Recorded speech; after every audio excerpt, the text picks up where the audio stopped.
Dok, may follow-up check-up po. Sige, palapitin mo. Dok! Dok! O, ano nangyari dyan? Sakit ng tuhod ko, Dok. Bakit? Anong dahilan? Para na ako ng malulumpo. Ilang linggo na. Hindi gumagaling. Kailan pa ba nangyari yan? Yung nakaraang linggo. Nakaraan linggo lang. Oo. Mahirap yung ganyan. Dapat inaalagaan mo yung sarili mo eh. Hindi na nga ako makalahat masyado, Dok eh. Nung unang check-up mo, sinabihan kita. Dapat inaalagaan mo lagi yung kalusugan mo para hindi ka nagkakaganyan. Sinunod ko naman yung mga utos mo, Dok eh. Magpa-follow up check-up ka ba? Oo, Dok. Ito ba, patingin ko itong ano ko. Oo. Ano yan, Dok? Hindi. Ginamit namin to kahapon sa outing. Ah, Kasi nag-ihaw kami ng bangus eh. ah. Akala ko, nagamit ka na, Dok eh. Ay hindi. Doktor ako eh. Gagamit ako. Okay sir ha. Kukonsultahin kita. May pag-asa pa ba, Dok? Teka lang. Hingang malalim. Buka mo yung bibig mo. Ibuka mo. Tayo ng baho ah. May toothbrush ka ba? Oo. Sige, buka mo bibig mo.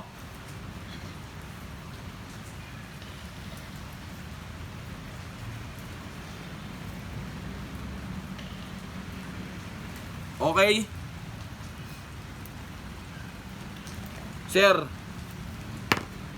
may malungkot na nangyari sa'yo. Ano yun, Dok? Parang kinakabahan ako sa balita mo, Dok ah. May nakita akong findings sa tuhod mo. Huh? May posibilidad kang hindi ka makakalakad pag pinagpatuloy mo at pinagpatuloy mo pa to. Ano ba yun, Dok? Nasobrahan ka sa lulo. Huh? Di naman yata totoo yun, Dok. Totoo to, nakakalumpo yung lulo. Ah, nakakalungko pala yun. Oo, baka kasi ang nangyayari sa iyo, sa isang araw, 5 times a day ka. Naglulo-lo. Hindi. Nakakasama yan, nakakalumpo yan. Ah, kailangan pala, isa lang. Sa isang araw, pwede na isang beses. May asawa ka ba? Wala, Dok eh. O yan, manyak ka. Hindi ah. Di naman masyado. Alam mo yung paglululo, hindi yan ginagawang libangan. Ano ba dapat gawin doon, Dok? Ano lang, sa isang araw, pwede na isang beses. Ah, ibig sabihin, maintain lang. Maintain lang. Ah, Hindi mo yung ginagawang hobby.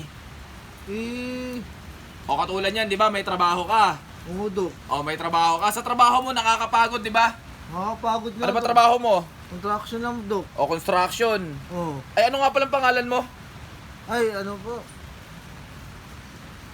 Paeng. Paeng. O Kuya Paeng. Ako nga pala si Doc Matt. Ah, Okay. ano, Dok? O, sasabihin ko sa'yo ha. Oo, Dok. May trabaho ka. Di ba nakakapagod yung trabaho? Tapos sasabayan mo ngayon ng lulo. Talagang manghihina ka nun. Malulumpo ka. Ah, ganun pala yung Oo. pagsasabi mo. Example ko sa'yo ha. Ha? Ah, sige, Dok. Ganito kasi yan. Pag naglolo ka, Oo, Dok. lumalabas yung mod tax natin dyan eh. Ah. Yung mod tax natin, nakakapanghina yan. O Ah. isipin mo, sa isang araw, 4 times ka naglolo-lo. Oh. Maraming mod tax na nawawala sa'yo. Doon yung nakakapagod. Ah, kaya nanghihina yung isang tao. Nanghihina ka ngayon. Ah, ganun pala. At pag yun. pinagpatuloy mo yung kamanyakan mo, ha? Oh. Lo ka ng lo. Wala nang katapusan. Ginawa mo na talagang hobby yan. May posibilidad ka na hindi ka na makalakad. Yan yung nakakatakot dyan. Ah, sige, Dok. Susundin ko yung sasabihin mo, Dok. Oh. Bali, wala akong ire-reseta sa yung gamot, ha? Oo, Dok. Ang pinakamagandang gagawin mo lang dyan, kailangan mong iwasan. Iwasan ko na lang siya, Dok. Oo, iiwasan mo siya. Oh, sige, Ha? Dok. Para kung gusto mong gumaling. Oh, sige, Dok.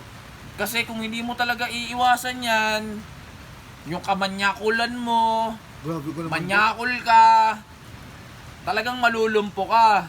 Grabe ka naman, Dok, naman niya ako. Oo, kasi Panay ano ka eh, lulo ba? Parang ikaw to, kaya hindi ka pa naglululo. Nagalo-lo ako pero sa isang araw, isang beses lang. Ah, Hindi ko gina-araw-araw ah. oh, ganun ba, Dok? Sige, Dok. Salamat, Dok. Wala pa yung ano to, gamot. Ay, walang gamot. Tsaka yung wheelchair namin sira. May wheelchair on the remote dito eh. Papahiram ko sana sa'yo eh. Para pipindutin ko na lang pauwi sa bahay nyo. Kaso wala. Mag-commute ka na lang ngayon. O sige, Dok. Okay ha, bumalik ka na lang sa follow-up check-up mo kung may masakit pa sa'yo. O sige, Dok. O sige ha. Dok. Ako si Doc Matt. Ako yung magpapagaling sa kalusugan mo. Sige. Trust me. Salamat, Dok. Okay? Ano man.